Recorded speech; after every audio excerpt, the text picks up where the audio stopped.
বাইরের প্লেয়ার যখন আমার নাম বলে তো অনেক ভালো লাগে নিজের কাছে। আমরা চেষ্টা করতেছি আমরা যেন 3টা ম্যাচই জিততে পারি, যেহেতু আমাদের সামনে হচ্ছে বিশ্বকাপ। সো আমাদের লক্ষ্য এখন 3টা ম্যাচই জেতার। এখন যত দিন যাচ্ছে তত সবাই ডে বাই ডে অনেক ভালো ইমপ্রুভ করতেছে। তো ওরাও হচ্ছে ভালো টিম। সো আমরা ওইভাবেই প্রিপারেশন নিচ্ছি যাতে আমরা হচ্ছে 3টা ম্যাচই তা ভালোভাবেই হোক, কারণ ওরা তো এখানে এমনি আসে না, একটা ভালো মানে খেলবে।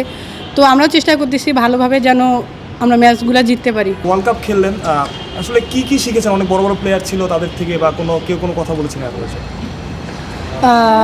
আসলে বড় বলতে আমরাও হচ্ছে ওইখানে যেহেতু খেলছি, সেক্ষেত্রে আমরাও তাদের দিক দেওয়া সমান। সো এটা আমি ওইরকম কিছু মনে করি না আর কি।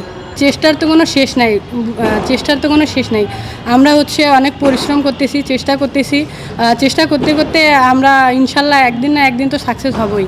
আমাদের টিম বন্ডিংটা অনেক ভালো।